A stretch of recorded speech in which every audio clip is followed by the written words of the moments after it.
Waouh! Vous savez, j'ai fait une promesse la dernière fois quand j'étais avec les pasteurs. J'ai dit, je promets de ne plus me mêler des choses bêtes, stupides, mais je promets de défendre la Côte d'Ivoire en tant que leader. Depuis hier, plusieurs personnes essayent de m'envoyer des messages, essayent de me contacter. Oui, général, on a appris qu'il y a un audio qui a été intercepté, une conversation téléphonique qui a été interceptée entre un proche du président, plutôt du ministre de la Défense de la Côte d'Ivoire. Et c'est quand même bizarre parce que depuis un certain temps, c'est le ministre de la Défense, curieusement, qui est devenu le sujet d'attraction de plusieurs personnes qui veulent déstabiliser notre pays. D'abord, numéro 1, on informe que le monsieur est allé jusqu'en, je crois, en Turquie pour demander à ce qu'on ne livre plus des armes à certains pays. Bon, ce qui est faux, parce que la note était une note écrite pour présenter le danger du fait que certains terreaux, lorsqu'ils sont sur le champ de bataille, récupéraient plus d'armes dans la main de certaines des forces de défense et de sécurité du Burkina Faso, et que cela commence à devenir inquiet parce qu'on voit des vidéos où des terreaux récupèrent même des blindés et autres. On se dit finalement, qu'est-ce qui se passe? Au niveau du Burkina, nous prions Dieu qu'il puisse, les forces de défense et de sécurité, puissent vraiment réussir le combat qu'ils ont contre ces personnes-là, pour que vraiment le pays, le Burkina, ne soit pas déstabilisé. Mais ce qui est dommage, c'est qu'on a assisté dans ces temps-ci à beaucoup d'attaques. On a même vu avec fierté, moi j'étais très heureux de voir le visage d'un jeune qui met le Walkman, qui avait un turban violet. On a montré une image en disant qu'il a été tué au front. On était tellement contents. Avant-hier, on revoit le même jeune, casque, qui donne même la date où il est en train de faire la vidéo et en se moquant. Donc, on nous a menti. Monsieur Ibrahima Maïga et son groupe de cyberterroristes nous ont menti. Et vous constatez qu'aujourd'hui, l'homme qui est devenu la cible, c'est le ministre de la Défense. Pourquoi? Parce que la tentative de déstabilisation et de coup d'État qu'ils sont en train de préparer au niveau de la Côte d'Ivoire, nous sommes à 5 mois des élections présidentielles, a échoué. Tout ce qu'ils prévoient échoue, tout ce qu'ils proposent échoue. Donc qu'est-ce qu'il faut faire? Il faut déstabiliser, essayer de détruire comme ils ont tenté de le faire avec Ahmed Bakayoko, vous vous rappelez, en disant qu'il était trafiquant de ceci, il était cela, il était ceci, et c'est ça de le faire. Et ce matin, on se lève, on nous donne un audio, je vais vous faire écouter l'audio, vous allez voir. On dit c'est une interception, un audio qui a été intercepté, c'est-à-dire 2 personnes étaient en conversation, et puis les services de renseignement ont pu prendre cet audio. Mais écoutez quand même quelque chose. Non, ça c'est du plan. Ça c'est du plan. Ils vont rentrer où? C'est parce que l'autre est aux affaires qui font ça. S'il est tombé où? On va leur dire qu'on ne peut pas les voir. S'ils rentrent chez nous, c'est un acte de guerre. Et puis quand ça va se passer là? Le militaire burkinabé aussi vont appeler la CEDEAO. Ils vont réintégrer la CEDEAO, ils vont rappeler pour les pays. La CEDEAO a depuis les intérêts à combattre le terrorisme. C'est fini. Il n'y a plus d'affaires AES. Ouais, je vois. Mais les 5 personnes du Goumi, là, ça a été réglé. Goumi, là. Oui, pour le moment, c'est calme. Ah, ok. Pour le moment, c'est calme, mais comme c'est un mouvement d'ensemble. Ah, oui. Tout va partir en même temps. Ok. Et je pense que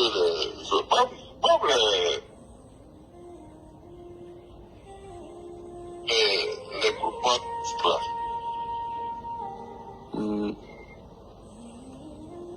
Allô? Oui. Le groupement tactique là. Groupement tactique. Avec certains pays. Ah. Avec certains pays. Ok. Qui sont déjà connus. Le regroupement tactique avec le militaire, là, qui monte descendre. Sur WhatsApp, si ça s'écarte là, lui, s'il n'est pas bon, il va fuir. Si ça s'écarte au Burkina, Niger va pas tenir, Mali va pas tenir. Je dis, Oui. je me posais la question, je dis, est-ce qu'eux vont rester là de côté ou puis regarder comme ça, quoi? Ça a coupé. Sinon, pas Ah. ce que je disais. Oui, je me disais, est-ce qu'eux vont rester là de côté ou puis ne pas interagir? C'est-à-dire, d'abord, avant même d'aller loin, quand on intercepte une conversation téléphonique entre deux personnes, c'est-à-dire c'est une conversation téléphonique, le niveau du volume des voix est la même. Parce que c'est une conversation entre deux personnes qui sont au téléphone qui ont été interceptées, Ici, on entend une voix qui est totalement bonne, c'est-à-dire la voix de celui qui pose les questions. Celui-là. C'est que je me posais la Sa voix est bonne. L'autre, sa voix est au téléphone. Donc, ce n'est pas une interception, c'est un enregistrement. Donc, quelqu'un qui appelle l'autre et l'autre est en train d'enregistrer l'autre. Donc, ça ne peut pas être l'interception d'une conversation, c'est un enregistrement. Donc, d'abord, il y a un mensonge. Il faut être des personnes illettrées, dotées d'une intelligence médiocre, dans le but de s'asseoir et puis prendre de telles choses pour encore manipuler la masse.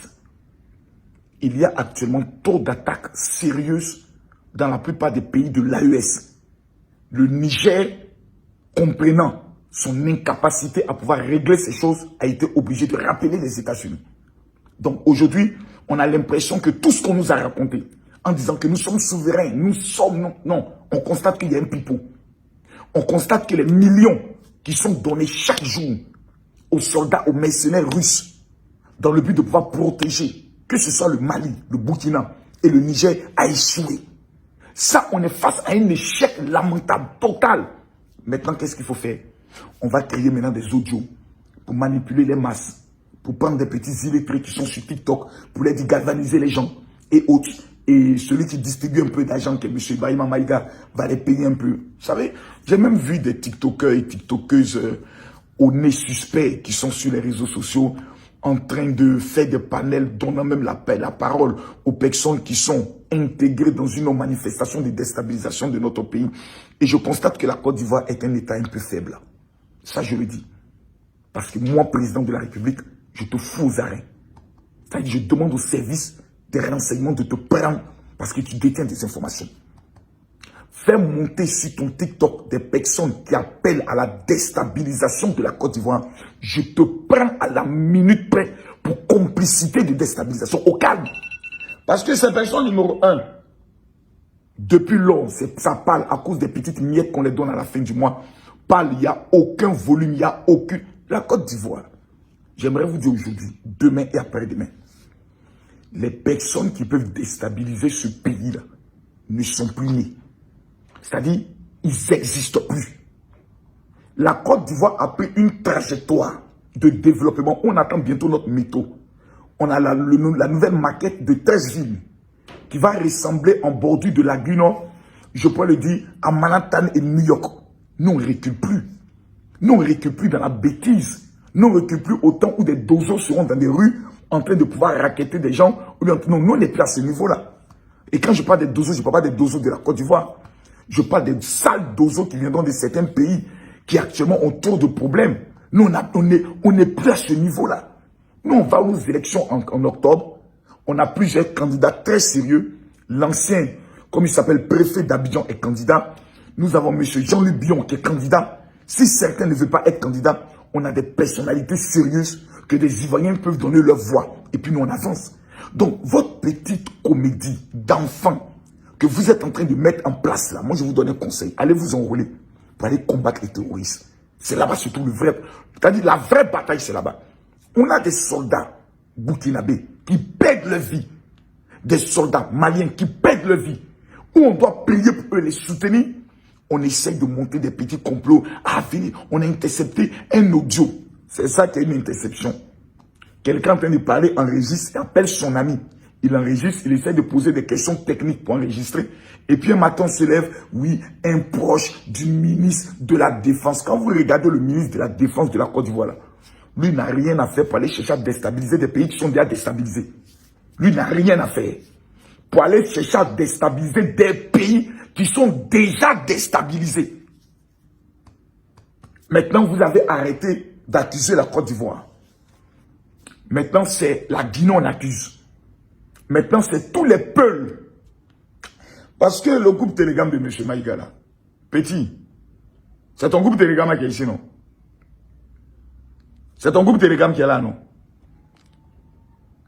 C'est toi qui as mis, depuis hier, l'audio là, non? Pardon? Ça, c'est toi qui as mis l'audio. Pour que toutes tes succursales puissent prendre le soin de le faire. C'est toi qui as mis ici. Les peuples d'Israël savent exactement, voilà. C'est pas toi qui as mis ça. Pour que tout le Burkina, le Mali et le Niger puissent s'en prendre au peuple de tout ce qui est le Sahel. Tu vois, rester aux États-Unis et puis se jouer les patriotes et les dangereux, là, c'est facile. Le grand Kémy Séba était en Côte d'Ivoire en 2020. Il était convaincu que le président Ouattara allait tomber. Et lui, il allait venir faire discours devant les jeunes patriotes. Sa chasse, sa poursuite, là, jusqu'aujourd'hui, il ne sait pas ce qui s'est passé. La Côte d'Ivoire est un pays béni. Regardez la sérénité avec laquelle on vous parle. Nous, ça fait 15 ans qu'on vous attend. Ça fait 15 ans qu'on est assis et puis on vous attend. Les petits Théo là, réglez d'abord le cas. Eux là, c'est eux qui sont à votre niveau. Et quand vous allez finir, eux là, niveau là, vous venez maintenant parler à vos chefs et à vos patrons. On n'est pas camarades. On ne sera jamais camarades. Je prie que le Dieu que je sais là puisse accorder la victoire au peuple du Burkina Faso qui a assez souffert.